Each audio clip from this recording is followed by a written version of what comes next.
Good evening. You're watching the main news on HKIBC. I'm Raymond Yeung. And I'm Edna. Here's a look at tonight's top stories. Trial begins for former athletics coach accused of indecently assaulting student. Divorced couple found dead in apparent murder-suicide. 4 extra weeks of maternity leave among potential policy address initiatives.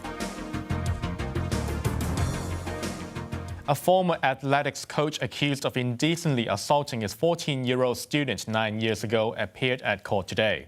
The victim said the coach had touched her private parts during a post-practice massage. She said she only decided to speak up following an international movement against sexual assault. Riley Chan reports. The trial began at Fanland Law Courts today.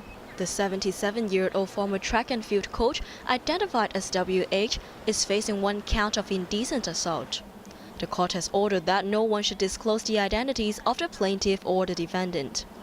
Testifying behind a screen, the victim, only identified as X, said she met the defendant in 2007 when she joined the track and field team at school. WH was the team's coach at the time. The alleged incident took place on a Saturday in September 2009 when she was 14 years old.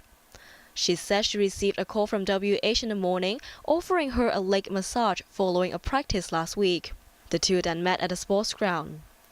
WH then told her that it was difficult for him to give a massage since she was wearing jeans.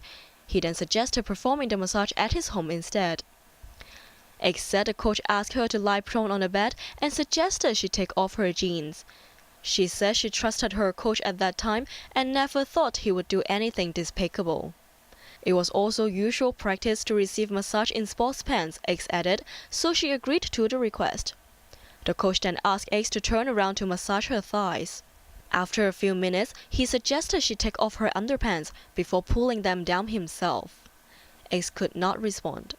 He then touched her private parts for about a minute, and X was too scared to say anything or move away.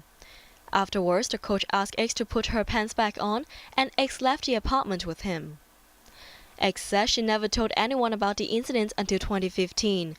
She decided to make public her experience in November last year after hearing about the news of a U.S. gymnast being molested by her team doctor. It was shocking to her that she was not the only one being molested by someone she trusted and respected, X said. The defense lawyer pointed out that in her police statement, as well as an article she posted on social media, X claimed it was WH who took off her jeans. The lawyer asked if her memory is clearer now. X said yes, because she only wanted to let out her emotions when she wrote the article on her phone, so the details of the incident did not matter. The defense then questioned why X did not say no or ask WH to stop. X said there was no one in the house and felt shouting for help would be meaningless. She was also too shocked to respond, X added.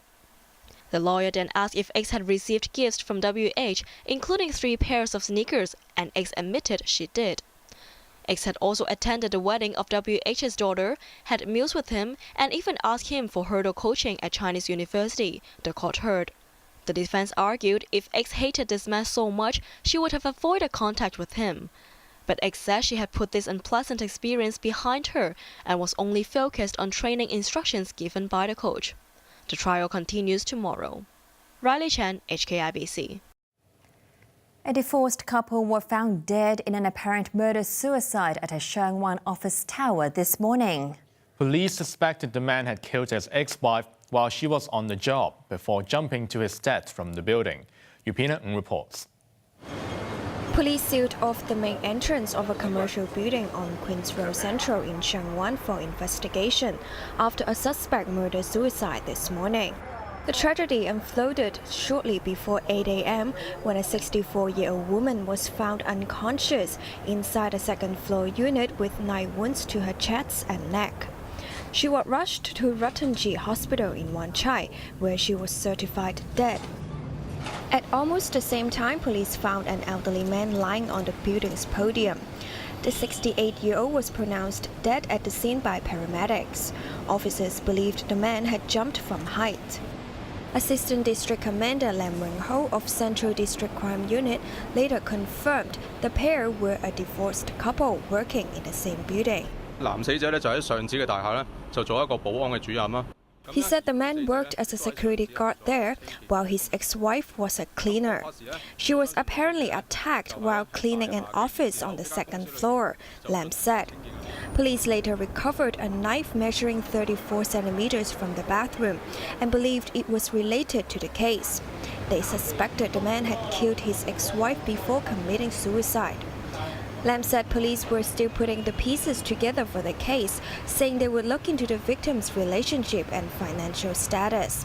Sources said the man had called his supervisor this morning, saying he had killed his wife and wanted to take his own life.